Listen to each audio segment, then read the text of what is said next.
Good afternoon, everybody, and welcome back to the channel. So, believe it or not, it's that time of year again. Time to start getting combines ready. A lot of guys have already started getting combines ready like 2 or 3 weeks ago, but you know, we're always a little late to the party, but we get stuff done.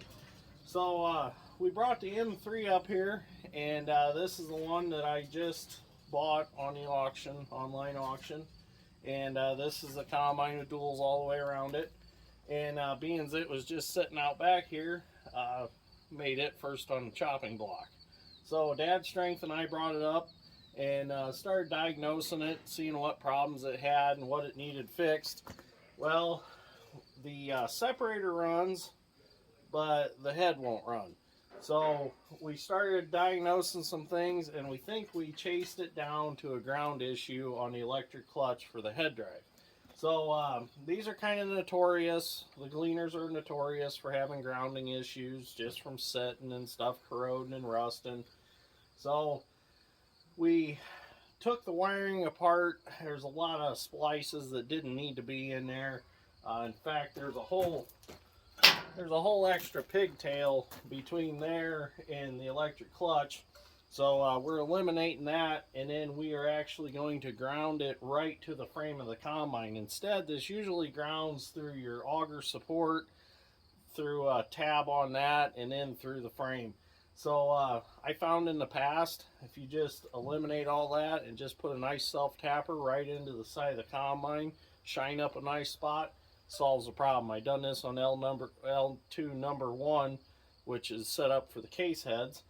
And I haven't had trouble with it since. So that's what we're going to do. We're going to see if we can get the head to run, and we'll see what else we got to figure out on this one. So this video will start the Gleaner combine videos for the season.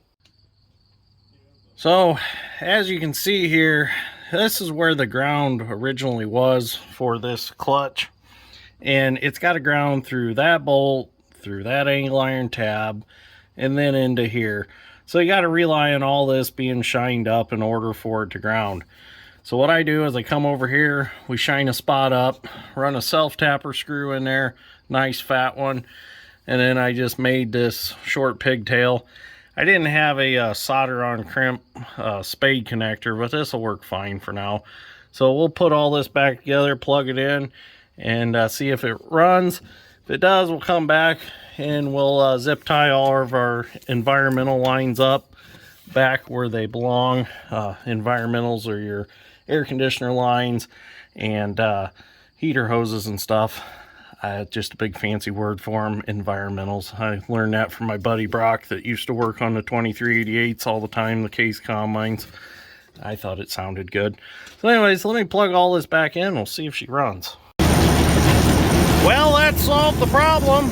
It was a ground issue, so that part's fixed, but I'll show you some other things that we discovered that need fixed. Okay, so what we found out was when I hit the head switch, slip clutch went off. So Dad's Strength walked around the other side, and he's like, you're gonna have to look at this. So I walked around here. Oh, and here's the new Bobcat. Hey, get off my new bucket, you're gonna rust it. So there's the new T870. I'll have to make a video on that. I drove it around last night. That thing will flat shit and get down the driveway. High gear, and it is high. It's pretty cool. So anyways, found the Thrasher rattle chain. The bearings are out of it. So that's something we're going to have to do. I'm going to go ahead and change both sides while I'm at it. I might as well. I'm there anyways. So might as well do it. Oh, clear as ball. So anyways, then we were watching things run, and we realized that this idler sprocket is in pretty bad shape and it's cocked. So gonna have to do some investigating on that and see what's going on, why it's running cocked and not straight. But other than that, I think this combine is ready to go to the field. I'm gonna, of course, service it, check the oil. Oh, Claire, what do you got? Oh, yeah, if you didn't already know, we have kittens around here all the time. We need the neuter scooter to start stopping. But anyways, I think this combine's ready to go to the field. other than a couple bearings and servicing it and checking it over really good. This combine's only got 1,700 original separator hours on it. The gentleman I bought it from bought this one brand new. I am second owner of this machine. So if you haven't seen the videos from when I brought it home and you don't know the history of it yet, I am second owner of this one. And I'm also second owner of L2 number 2 that's on the steel tracks. Both these combines came from the same gentleman. They lived together on the same farm. He had an L2 and he had the M3. So I thought that was pretty cool. I've got both of his combines. Ended up buying them on his retirement sale. This combine is set up to run the hydraulic corn reel. This head and the combine were a pair. They came together. So this is going to be great in some down corn, or if we have a giant ragweed issue again out in the muck, this will help drag those in and get them ate up. So anyways, I'm gonna keep going over it, see if I find anything else. Would you quit throwing stuff at me? So I do plan on, I'm gonna clean these rims up. I don't want to paint them black because they just kind of look nasty the way they are. I do want to leave it dualed up because things are wet so far and I'm afraid they're only going to get wetter. So I think we're going to leave the duals on this one. I still got L2 number 1 that I can run as my main machine, but then I have the one on steel tracks and I have the one on duals now. So this will be the second machine I run, and the steel tracked one will be the third one. So it's going to be a cool harvest. So I suggest you stay tuned. There's going to be a lot of cool Gleaner action going on. So I'm going to keep looking and see what else I can find wrong with it. So I was poking around a little more on this combine, and I found some more issues, which they're not the end of the world, but they are a little bit of a setback.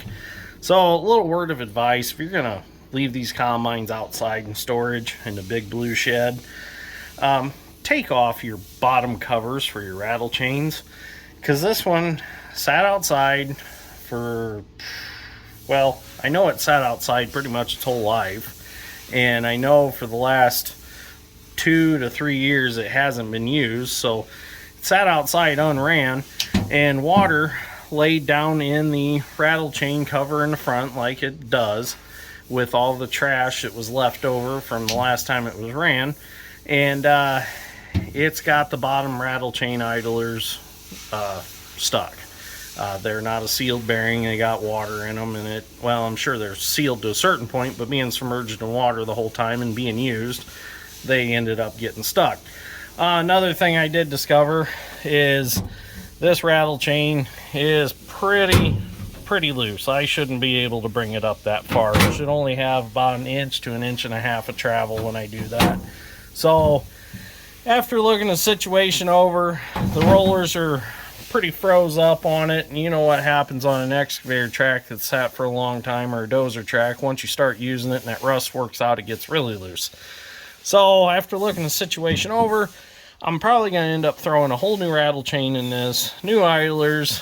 The sprockets up at the top have some hook to them, so I'm just going to go ahead and knock them out, put new sprockets in this one also.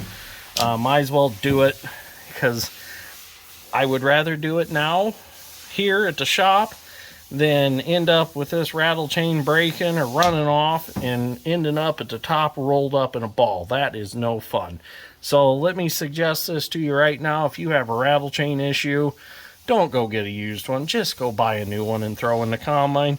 I know it's, you know, not cost effective sometimes, but if you got the extra money, just go get a new chain and throw it in. Trust me, you'll save yourself a lot of time in the long run, because when they end up there rolled up, it ain't fun. I've been there once before, and it's not fun.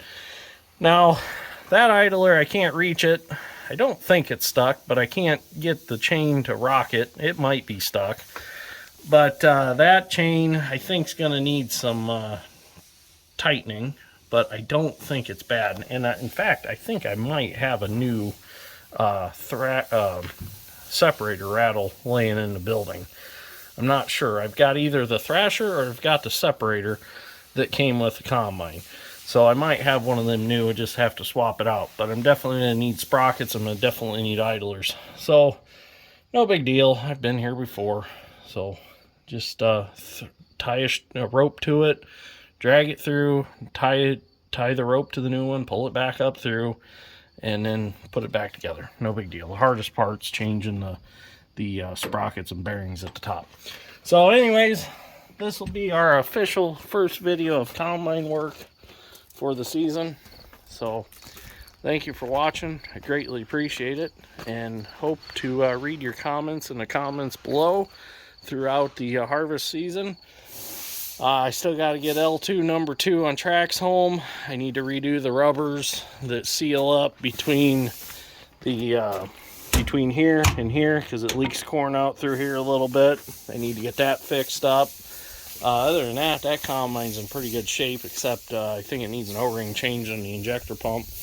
And then L2 number 1, the one that's set up for case heads, needs some hydraulic work, needs some O-rings changed on the valve body, because it's leaking pretty profuse amount of fluid. To get finished up last year, I had to put quite a bit in it just to finish up the last bit there on Josh's farm. So no big problems, just little problems that need worked out. So anyways, thank you for watching. We'll see you all in the next one.